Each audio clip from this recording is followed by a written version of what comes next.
ይህ ለአስረኛ ክፍል ተማሪዎች የተዘጋጀ ትምህርታዊ ቪዲዮ ነው።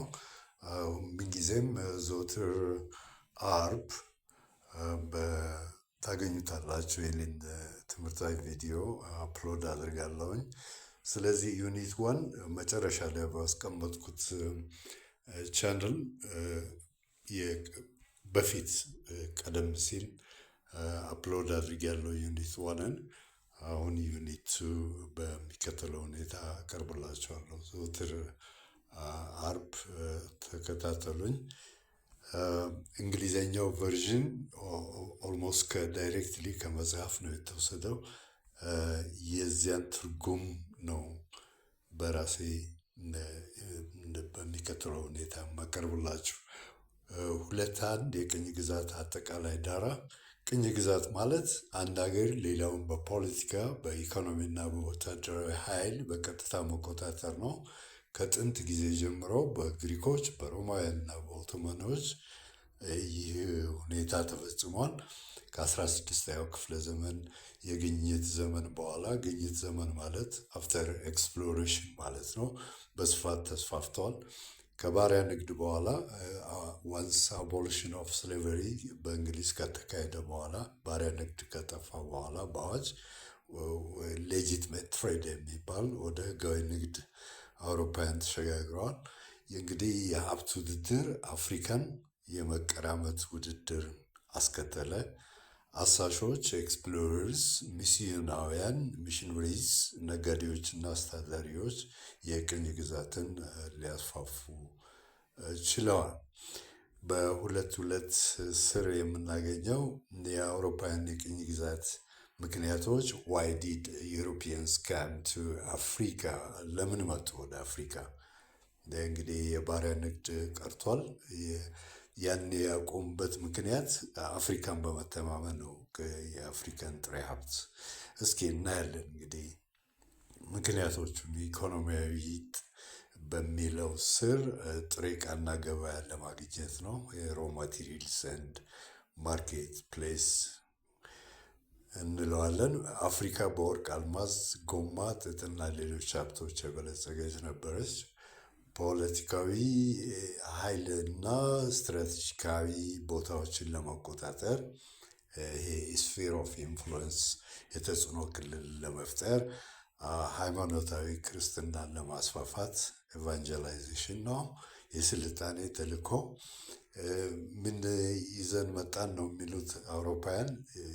የነጭ ሰው ሸክም በሚለው ሀሳብ አፍሪካውያንን ማስተዳደር ግዴታ ነው ብለው ያምኑ ነበር። አፍሪካውያን ራሳቸውን ማስተዳደር አይችሉም። ስለዚህ ለነጩ ሸክም ናቸው እና እነሱን ማስተዳደር አለብን የሚል እምነት አላቸው። ፕሮባብሊ ከፈተና ጋር የተያዘ ነጥብ እዚህ ጋር ኪፕሊንግ የእሱ ፖይንት ነው። ኪፕሊንግ ነው እንግዲህ ይህን ሀሳብ ያመጣው። ኪፕሊንግ የቅኝ ግዛት ህዝቦችን ግማሽ ሰይጣን ግማሽ ህፃን ብሎ ገልጿቸዋል። ሀፍ ደቭል ሀፍ ቻይልድ ብሎ ገልጿቸዋል። 2:3 የአፍሪካ መከፋፈልና የበርሊን ጉባኤ። ከ1980ዎቹ በፊት አፍሪካ ምን ትመስል ነበር እናያለን። ያንን ከ1880ዎቹ በፊት 10% ያሉ ካርታ ላይ አስቀምጨዋለሁ፣ ታዩታላችሁ። 10% ያሉ አፍሪካ ብቻ በውጭ ኃይሎች ቁጥጥር ስር ነበር። የቀረው 90% ነፃ ግዛት ነው። የውጭ ቁጥጥሩም በብዛት በባህር ዳርቻ አካባቢዎች ላይ የተመሰረተ ነበር። ሰሜን አፍሪካ በቱርክ ተጽዕኖ፣ ዛንዚባር በኦመን፣ ሴራሊዮን በብሪታንያ። እንግዲህ እዚህ ጋ ሰሜን አፍሪካ የምንለው እዚህ አካባቢ ወደ ላይ ከአፍሪካ በስተ ሰሜን በቱርክ ስር ነበር። ዛንዚባር ኮስት ነው፣ ኢስት አፍሪካን ኮስት በኦመን፣ በሴራሊዮን በብሪታንያ ምዕራብ አፍሪካ ማለት ነው። አልጄሪያ ሰሜን አፍሪካ በፈረንሳይ እና ደቡብ አፍሪካ ቦርስ የምንላቸው ቅይጦች ናቸው። ነጭ ቅይጦች ደች ቦየርስ የምንላቸው ብሪታንያ ስር ነበሩ። ደቡብ አፍሪካ በቦየሮች እና በብሪታንያ ተጽዕኖ ስር ነበረች። ፖርቱጋል የሞዛምቢክ እና የአንጎላ የባህር ዳርቻ ክፍሎችን ተቆጣጥራለች። ፖርቱጋል እንግዲህ ሞዛምቢክን፣ አንጎላን ለብዙ ጊዜ ኮሎናይዝ አድርጋለች፣ ተቆጣጥራለች። 90% ያህሉ አፍሪካ ነፃ ሆኖ ቆይቷል። ይህን ማፕ እዚህ ጋር ማየት እንችላለን። አብዛኛው የአፍሪካ ግዛት ነፃ ነበር።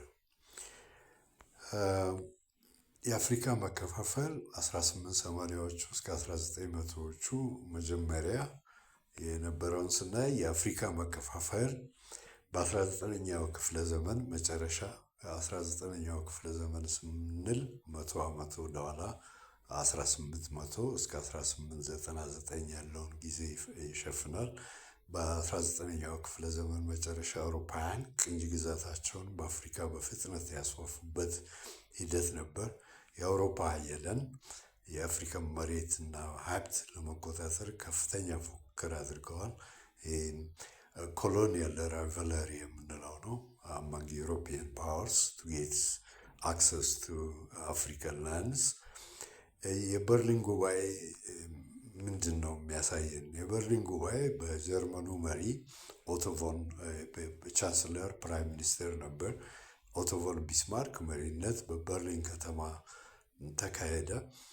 በጀርመን ከተማ በርሊን 14 ሀገሮች ተሳትፈዋል። ከነርሱም መካከል ብሪታንያ፣ ፈረንሳይ፣ ጀርመኒ፣ ቤልጅየም፣ ፖርቱጋል፣ ጣሊያን፣ ስፔን፣ ቱርክ እና አሜሪካ ይገኙበታል።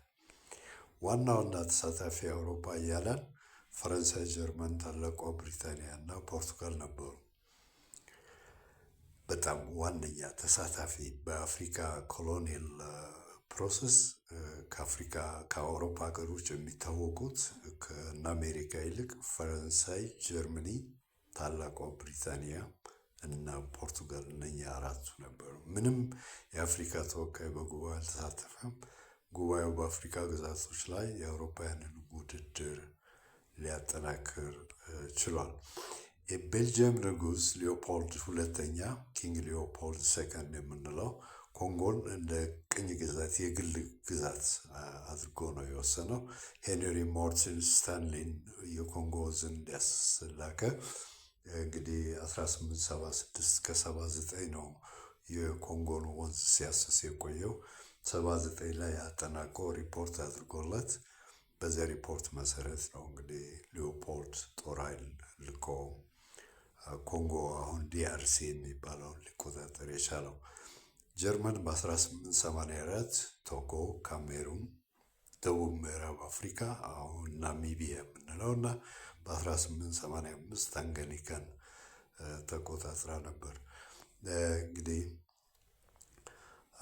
በሚቀጥለው ጊዜ ቻናል እዚህ ላይ አሁን አላስቀመጥኩትም።